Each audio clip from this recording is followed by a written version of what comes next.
This is how I make a Hawaiian pizza. Similar to other pizzas, I usually start with a base of olive oil.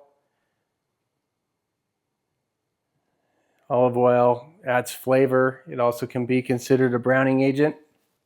I grab a silicone brush here just to even out some of that oil that I added. You know, one thing that we really like to do when we're making pizza of any kind is we just love garlic. And I don't have it here, but sometimes I'll either mix garlic in my pizza sauce or I'll even add it before I add my pizza sauce, and it'll mix in kind of naturally with the sauce. But this has some garlic in it, and we just think that garlic enhances the flavor of pizza. So I'll add in about 3 to 4 ounces of pizza sauce here, really trying to work towards the edge. Now, if you have a big enough ladle, you can put that sauce right in the middle and then kind of work around towards the edges, or you can just kind of dollop the pizza sauce. Okay, that looks good. So we've evenly distributed our sauce, and now we'll add some cheese. Note that this cheese has been hand shredded. We highly recommend that you hand shred your own cheese and not buy it pre-shredded if you can avoid it. Pre-shredded cheese has anti-clumping agents like starch. It also has anti-molding agents in it that just make it a little less healthy.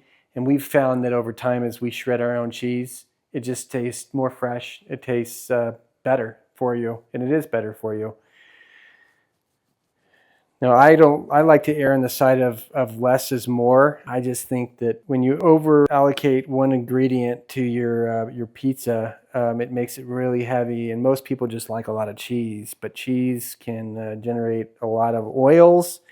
And some cheeses, especially those that don't have kind of a low moisture, have a lot of water in them, and it can just make for a very wet pizza, which we just really don't want to make. So if you're going to err on the side of any ingredient, err on the side of less is more. Now, you can buy Canadian ham. This is just cubed ham that we've bought at the grocery store, which, you know, people have their opinions about Hawaiian pizza. I think Hawaiian pizza is delicious. Some people just really can't stand it. There's really just those two camps, but we think it tastes delicious. Now, usually we'll buy a pineapple and then cube it up ourselves just because we think it's a fresher way to go.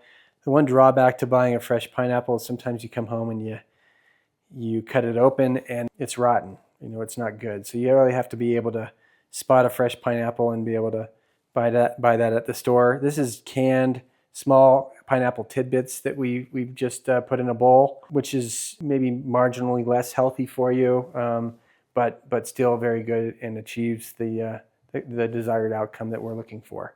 So that's what a Hawaiian pizza looks like. Let's go ahead and head to the oven and cook this pizza up. We're using a New York style pizza crust, which does have sugar and does have oil in it, which means it's going to take longer to bake. And as a result, we have our oven heated at a modestly lower temperature than what we would cook a Neapolitan style pizza. Because if you cook it too hot, it will burn because the oil and the sugars will brown. So this oven has been heated to about 750 degrees. We'll go ahead and insert it into the oven. I found a lot of people have a hard time getting the pizza into the oven. Obviously, the pizza screen is a huge aid in helping you to get this in easily.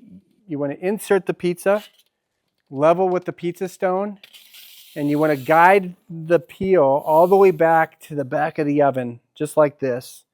And then you want to increase the slope of your pizza peel so that the screen just naturally slides off and into the oven.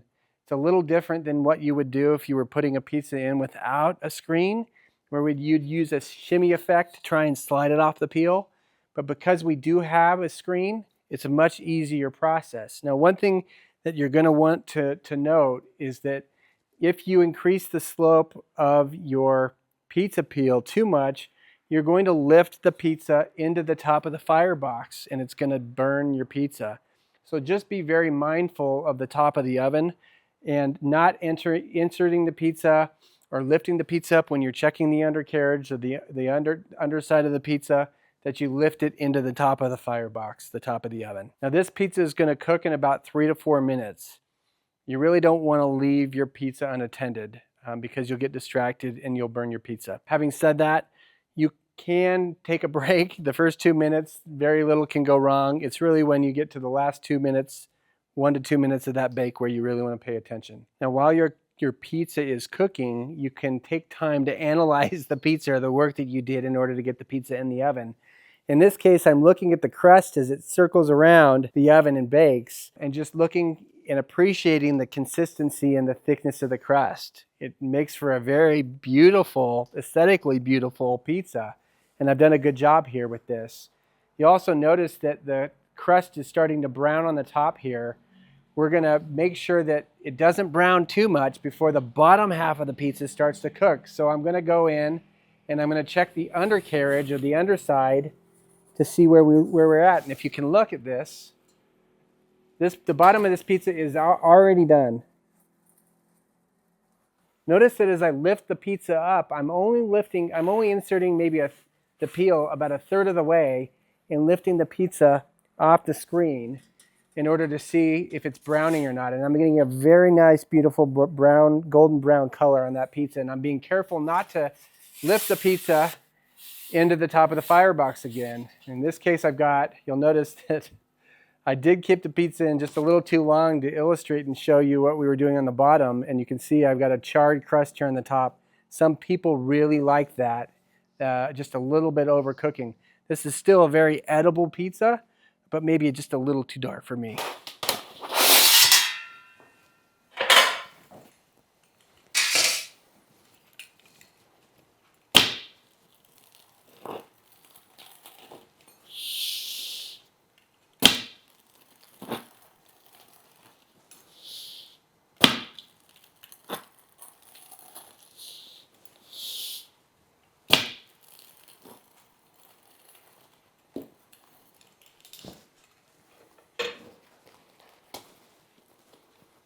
That's beautiful pizza.